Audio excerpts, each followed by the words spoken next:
My parents chose my sibling over me again, and I finally snapped. The pattern I pretended not to see. Growing up, I always knew something was uneven, not loud, not obvious, just subtle enough that I could explain it away. If my sibling needed help, my parents dropped everything.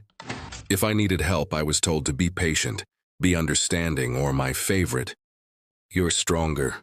You'll be fine." At first, I believed that was a compliment. I was the easy child, the responsible one, the one who didn't cause trouble. Birthdays? My siblings were events. Mine were quiet. Achievements? My siblings were celebrated. Mine were acknowledged, briefly. Mistakes? My siblings were forgiven. Mine were remembered. Still, I told myself it wasn't favoritism. They love us both, I thought. They just need my sibling more. That lie got me through childhood. The incident everyone forgot except me.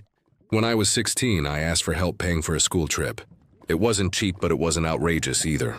I'd worked part-time, saved some money, and just needed support for the rest. My parents said no.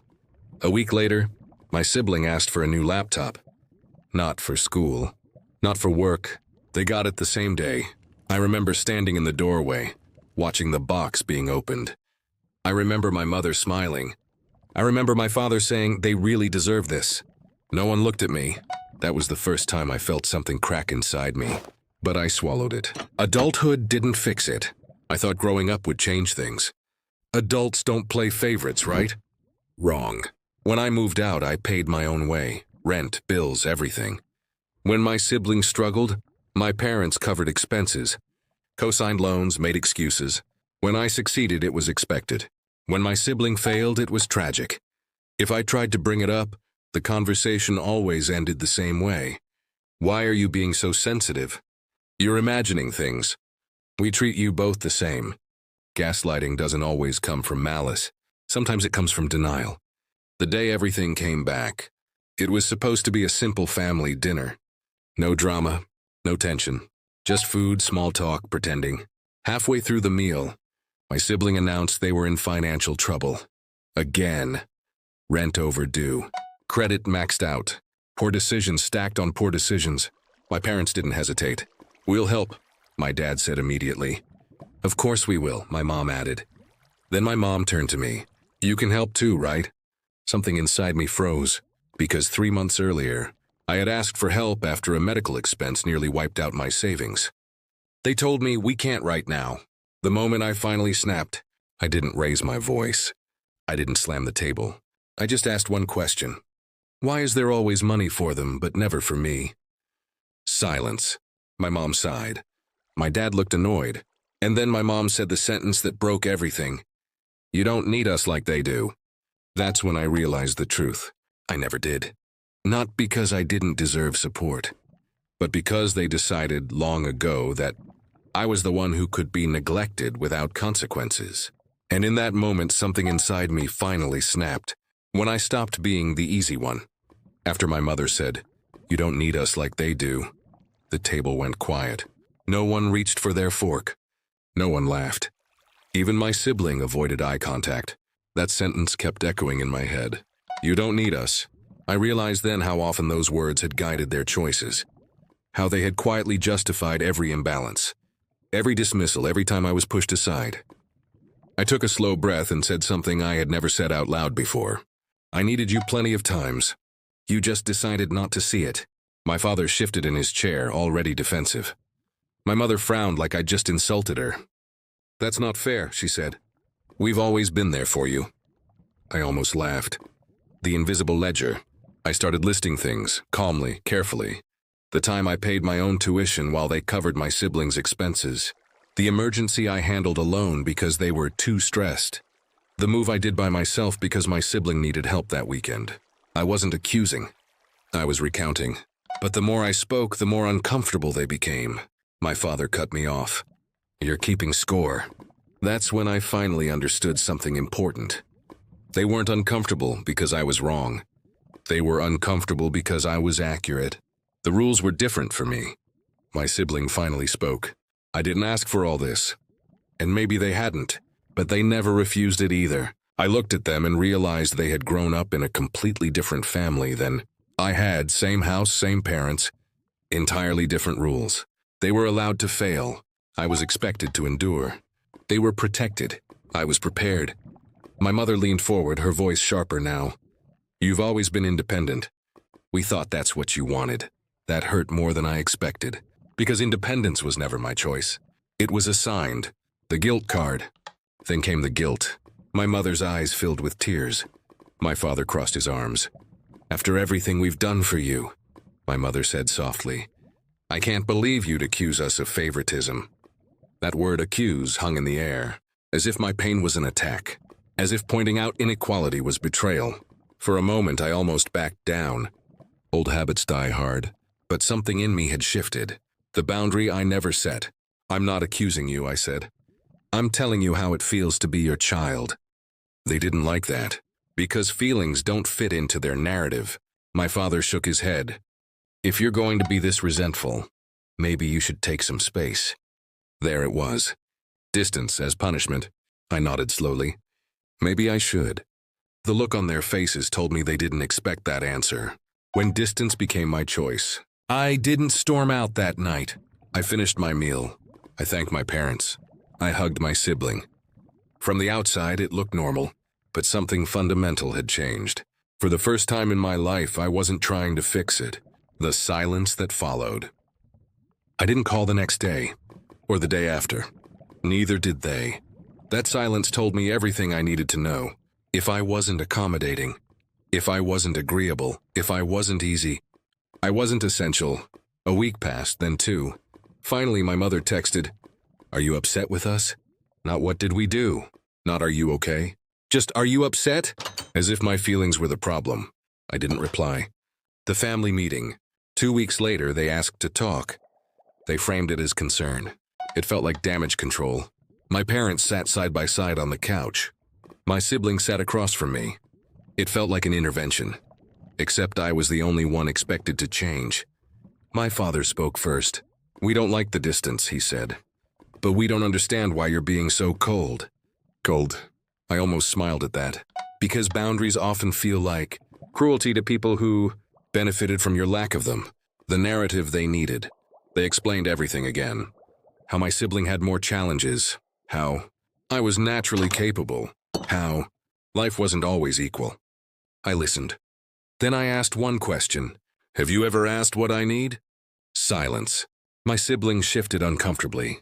My mother looked down. That answer was enough. Choosing myself felt like betrayal. I told them I needed space. Real space. Not passive-aggressive silence. Not punishment. Healing. My mother cried. My father looked disappointed.